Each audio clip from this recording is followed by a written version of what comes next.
Isang OSK na araw, ayan, syempre, Starbucks pa rin.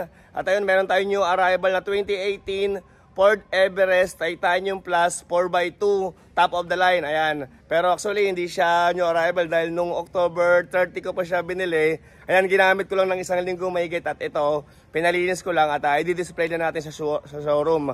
Ito, hintayin ko lang na matapos yung paglinis. Mamaya, papakita ko yung yung labas tsaka loob ng ating Ford Everest new arrival. Pero syempre, bago tayo magsimula, ayan, kung bago ka pa lang dito sa aking YouTube channel, kung okay lang, baka pwede magpa-like tsaka magpa-subscribe na rin. Ayan, kung bago ka pa lang, road to 300k subscriber na tayo. At sa Facebook, papalo na rin ako, okay? So, hintayin lang natin ito matapos at papakita ko yung anong kaganda yung unit na yan, syempre. Let's go!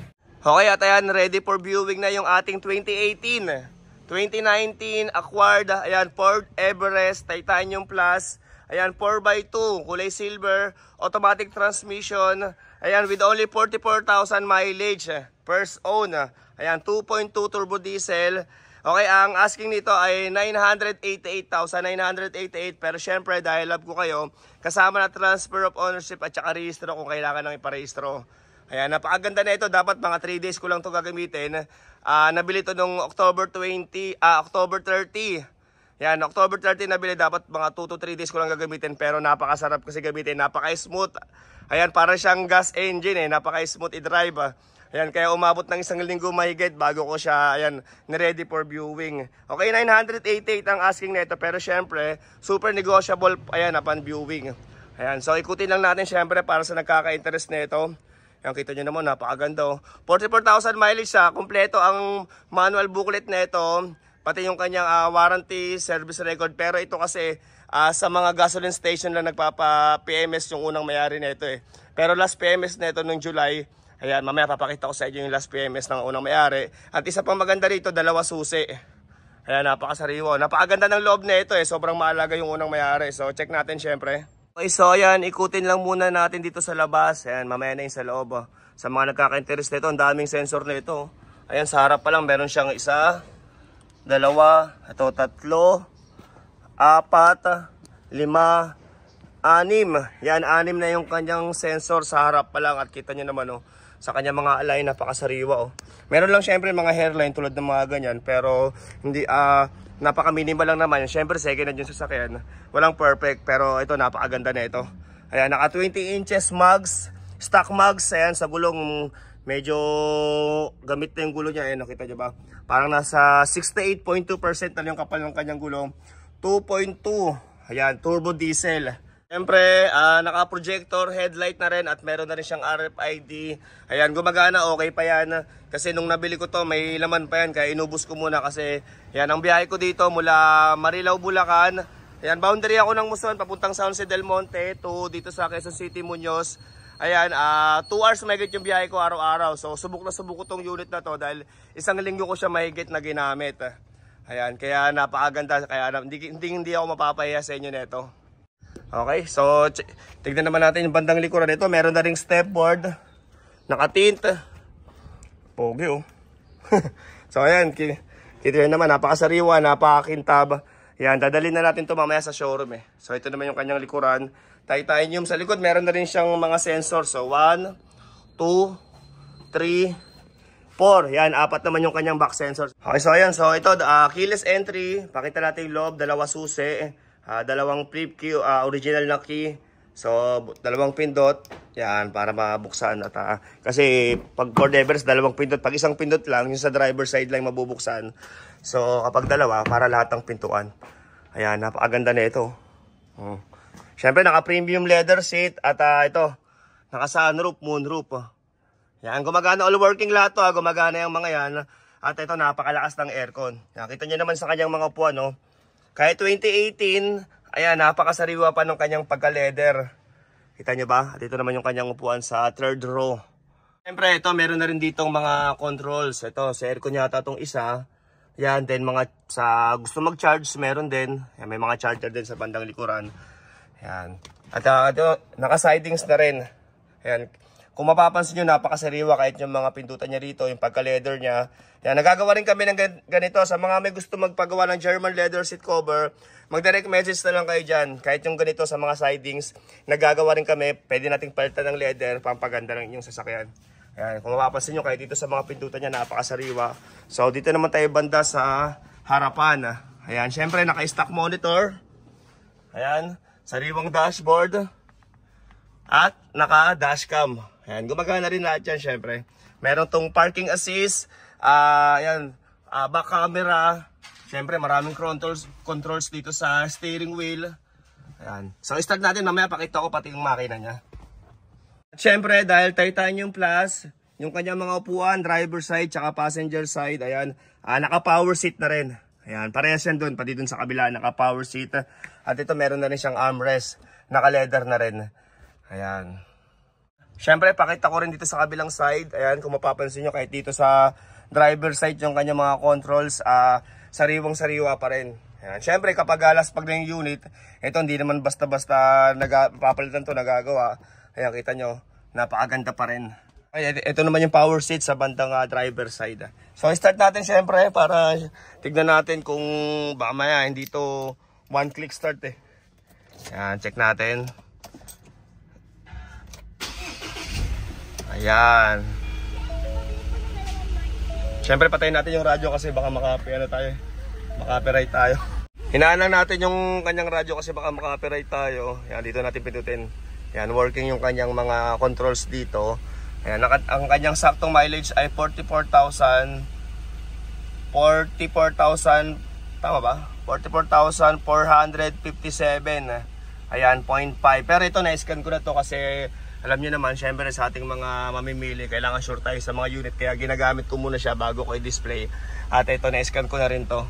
Syempre, pinakita ko naman na yung lagi kong ginagamit na scanner. At ito yung kanyang sunroof, moonroof. Medyo malikabok lang sa bandang ibabaw eh. Pero working din dyan. Ayan, babuksan natin Okay. Ayan o. Ito nyo ba? Working lahat yan. So, isa pang puntot para... Ayan. Syempre, kung isasara natin, ibalik lang. Ayan. Ayan o. Okay. Then kung gusto nyo naman isara na walang salamin dyan, pwede rin naman. Pindutin natin to. Ayan. Para sumara siya ulit. Ayan. Pero syempre isang pindot, kalahati, tapos isang pindot ulit para buo na siya magsasara. Ayan. Okay. So ayan, working lahat syempre. At ayan, kita nyo, working din yung kanyang dashcam. Ayan, nag-automatic record na yan. At syempre yung kanyang pag-atras, ayan. Ang daming sensor nito, so talagang ang daming mag-assist sa inyo habang nagpa-park or umaatras. Ayan, nakita nyo ba? Ayan, ayan, meron siyang parking assist. So, siyempre, check natin yung bandang likuran. Okay, at dito naman tayo sa likuran. Siyempre, meron na rin back camera, ayan. At ayun, siyempre, power tailgate na rin siya dahil Titanium Plus, ayan. Pindutin lang natin dito. Ayan, gumagana rin yung kanyang, ayan, power tailgate. Kita nyo ba? At ito naman yung kanyang likuran, no? Ito natutupi itong mga upuan sa likod. Yan, napakasariwa kung mapapansin nyo. Okay, siyempre, ito automatic rin to eh. Pindutin lang natin dyan. Ayan, mababa na siya. Yan. Kita nyo ba? Ayan yung isa. So, pwedeng paluwagan yung kanyang likuran. Yan, siyempre, pakita ko rin at aking isasara to para makita nyo na working din yung kanyang power tailgate. Ayan. 2019 acquired, ayan, Ford Everest Titanium Plus, 44k mileage. Ayan, 18 siya model, pero nabili siya noong 2019. Ayan, kompleto na rin papel nito at ayun, pinatransfer ko kasi sa akin para syempre, safe tayo sa mga papel. Kung may problema to, hindi to matatransfer. So, ayan, pinatransfer ko sa akin itong unit na to kasi dapat gagamitin ko pero benta ko na lang. Napakasarap gamitin nito. At syempre, pakita ko rin sa inyo yung kanyang mga manual booklet. Ayan, kompleto to eh. So ito yung kanyang manual booklet. Ito yung warranty information and maintenance record, Ford Everest quick reference guide. Ayan, galing natin magbasa. Ito yung Ford Everest owner manual. Ayan, then ito naman yung kanyang huling maintenance sa unang may-ari. Ayan, pero noong October 30 ko ito nabili. So ayan, 2018. Ayan, nung huling na change oil siya, ang kanyang mileage ay 40,947. Ayan. Okay, so ito, January, February, March, April, May, June, July nga. 722, ayan. Yung kanyang huling maintenance sa unang mayari. So ngayon 44,000 mileage na siya. Kasi ilang buwan na rin. At layo ng bahay ko mula Marilao hanggang dito sa Muñoz. 2 hours mahigit yung bahay ko araw-araw. Siyempre balikan. Ayun.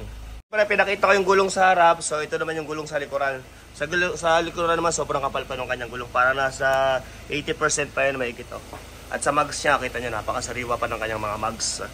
Ayan, so may gusto nito, ayan yung aking contact number. Siyempre, sabihin nyo ako ahead of time or 1 day before sa mga gusto mag-view. Kasi mamaya baka gamitin ko, madudumihan na naman. Okay, kasi yan minsan umaalis kami, nag-outing. Yan, ginagamit ko yung mga malalaking sasakyan eh.